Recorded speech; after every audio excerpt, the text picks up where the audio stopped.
Hi guys, today I'm going to be showing you a build that I've been using in the last parts of Tidal Basin and Manning Zoo on Legendary.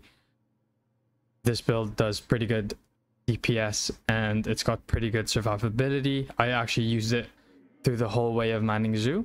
I'll provide gameplay in the end, so this video might be a little bit long. Okay, so on this build we're going to be running one piece of Saskia with a 10% crit chance. Okay, I have Armor Core, crit damage, crit chance with a protection from Elite Gear mod. For the backpack, we are running a Group of Sombra backpack for 15% crit damage. On here, I have a Weapon Core, crit chance, crit damage with a protection from Elite Gear mod. So on the talent, we have Wicked. Applying a status effect increases total weapon damage by 18% for 20 seconds. And so we're going to be able to do status effect because we have the Ridge Waste Pride chest piece. So this is weapon damage, crit chance, crit damage, and a protection from Elite Gear mod on here as a talent called Bleeding Edge. So this gives us, this procs Wicked for our weapon damage, okay? And this gives us some survivability, and you'll see why. So shooting enemies within 15 meters applies bleed to the target. Repair 3 to 48% of your armor per second for every enemy that is bleeding within 15 meters. Repair strength per number of bleeding enemies.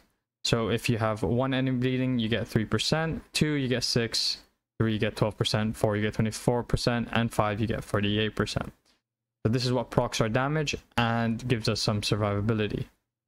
Okay, for the rest of the remaining pieces, I have 2 improvised. So my gloves is improvised and my holster is improvised.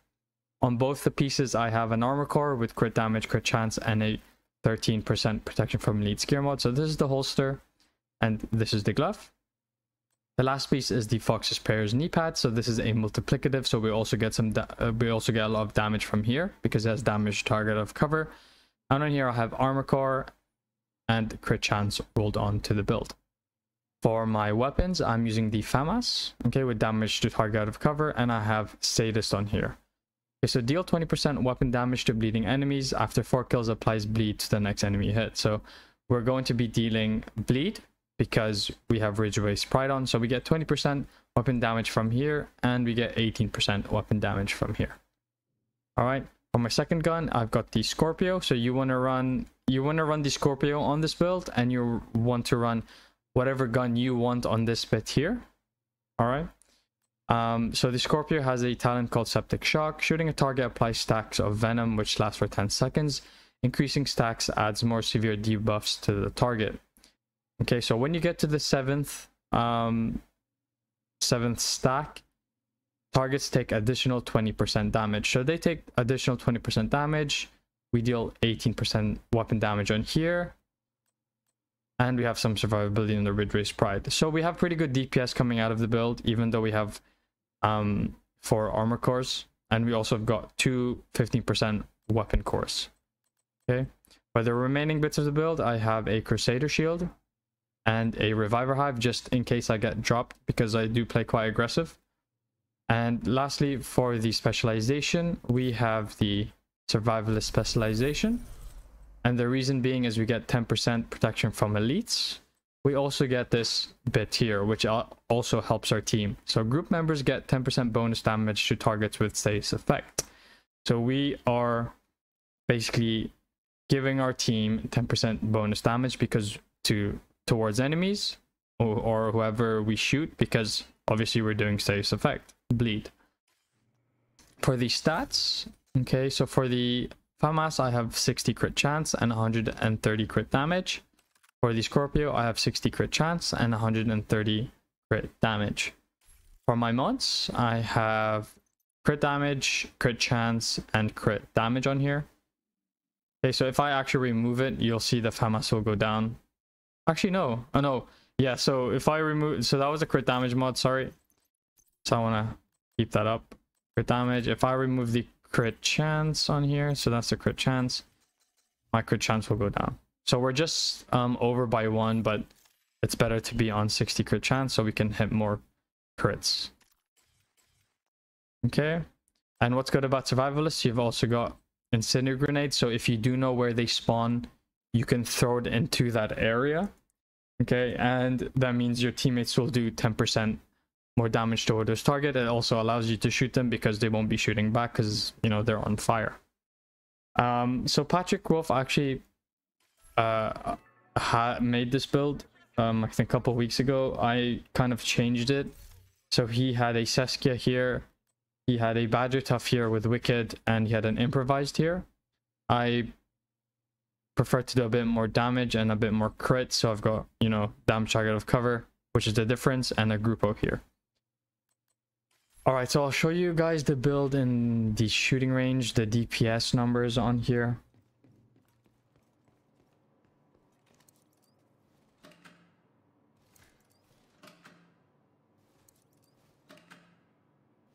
Okay, so with this build, you are not invincible.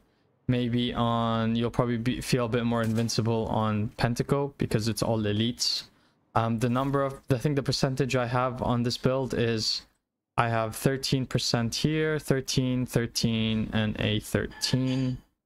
And plus you get 10% from this specialization. So this actually gives you 10%, which I forgot to show you guys.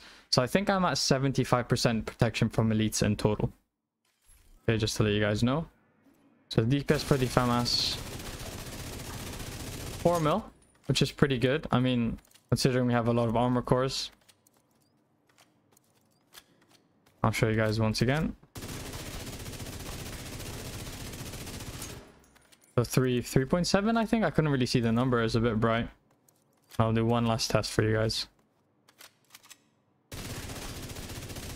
So 4. Because I want to be able to, you know, deal some damage with my FAMAS as well. Okay, and then for the Scorpio. Oh, I think we reached 7. I didn't quite see though. I feel like that was a bit too fast.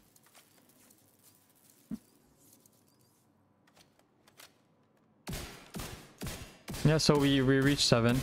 Deal a pretty good amount of damage. And then the incendiary grenades, if you guys don't know, this is probably one of my favorite grenades in the game. It's pretty OP actually if you know when to use it. Okay, and then I will show you what it looks like. I'm gonna damage myself. Okay, so this is what it looks like when you're beating someone. Can you see my armor coming back? And imagine if you have a group of people and you basically have better armor coming back, right? Because the more people you bleed, the more repair you get. And this is just coming from one person. So this is what's giving us our survivability. Okay, so yeah, this is pretty much the build. You're not going to be invincible. If you're playing legendary, you have to play smart. This build is probably really good in certain parts of Capitol Hill. It's probably amazing in Union District because it's, you know, close quarters, so it would probably work better there. Roosevelt, I'm not too sure. It's a bit more open. Manning Zoo, it's a bit open. Even Tidal Basin's a bit open. But if you know where to run and you do some smart plays, then this build is usable. There's gonna be clips at either at the end or at the beginning of this video, so this video might be a tad too long, as I said. Take a look at how I played. I'm gonna provide the last final bits of both legendaries, Manning Zoo and Tidal Basin, and there'll probably be some clips of Manning Zoo before the final boss, so some phases of Manning Zoo. You'll see how I used this build. And the good thing is it was me and my friend playing and 2 other randoms. I always play, if you see who I play with, it's always with one friend, and it's always 2 randoms when I play legendary. So yeah, and the funny thing is they all played aggressive with us, which actually helped make this build look better. If you're gonna run in alone, I don't recommend it. You will end up getting dropped. Anyways guys, please like the video, it does mean a lot. And yeah,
system activated.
Down. Agent vital signs 0.